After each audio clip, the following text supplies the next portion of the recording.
conquête de la souveraineté passe avant tout par l'exploitation des ressources nationales au profit de nos populations.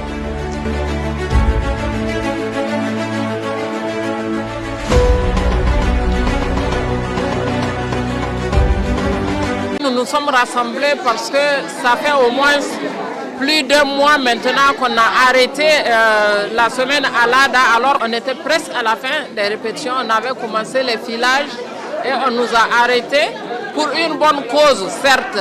Parce que si on vous dit d'arrêter, on va faire des prières pour le pays. Nous-mêmes, nous avons assisté à ces prières-là pour notre pays. C'est pas grave. Mais quand même, le problème qui se pose, c'est que nous avons engagé nos propres frais. Et nous avons fait un travail qui doit être rémunéré. Ceux qui sont dans les bureaux auxquels nous avons envoyé nos papiers qu'ils ont demandés là, ils sont payés par mois. S'ils ne sont pas payés, ils n'allaient pas faire le travail, ils n'allaient même pas venir au service. Donc le travail que nous, on a eu à faire, nous réclamons notre dû. Un point, un tiret. Nous n'avons pas le droit d'aller au ministère des Finances parce que le ministre des Finances, certes, c'est lui c'est le finance qui donne l'argent, mais c'est le ministre de la jeunesse et des sports qui est, en tout cas, le représentant légal devant nous de l'État qui s'occupe de l'organisation de Al-Ada.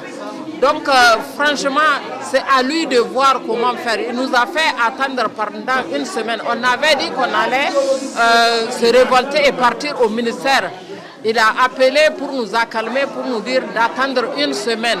Et maintenant, ça fait plus de 4 semaines que nous attendons et rien ne se passe. Donc maintenant, là, on vient avec ce point de presse pour que la population puisse savoir dans les conditions dans lesquelles nous sommes et que le ministre de la Jeunesse n'a qu'à prendre son engagement à bras le corps et de tout faire pour nous mettre dans nos droits. Parce qu'il n'y a pas un travailleur qui n'est pas payé selon le travail qu'il a fait. Donc nous, on ne peut pas accepter parce que nous sommes des artistes, nous laisser piétiner et qu'on nous fasse travailler. Moi, c'est même pas le fait de nous faire travailler qui me fait mal. Le fait d'arrêter ce travail-là que nous avons fait, c'est comme si on a amené quelqu'un qui est là en train de se batailler pour faire vivre le pays et puis on lui dit arrête ce pays-là, toi tu ne peux rien faire pour ce pays. On fait coucher la personne et on l'égorge. C'est comme ça qu'on nous a fait. Le travail que nous on a fait là, nous avons voulu montrer à notre population ce dont nous sommes capables de faire. Et c'est comme on a tué, comme le disent les gens, on a tué le poussin dans l'œuf.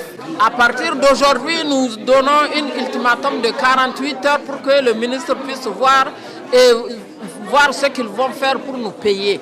S'ils ne nous ont pas mis dans nos droits, ce qui va suivre, ça leur regarde. Nous n'allons pas le dire maintenant. Après, ils vont aller écouter les médias. Après, ils vont nous appeler, nos responsables, pour dire voilà, il faut arrêter, il faut patienter encore une semaine ou 2 semaines. On ne dit rien. Ce qu'on va faire là, on va le faire. Et ils sauront ce qu'on a fait.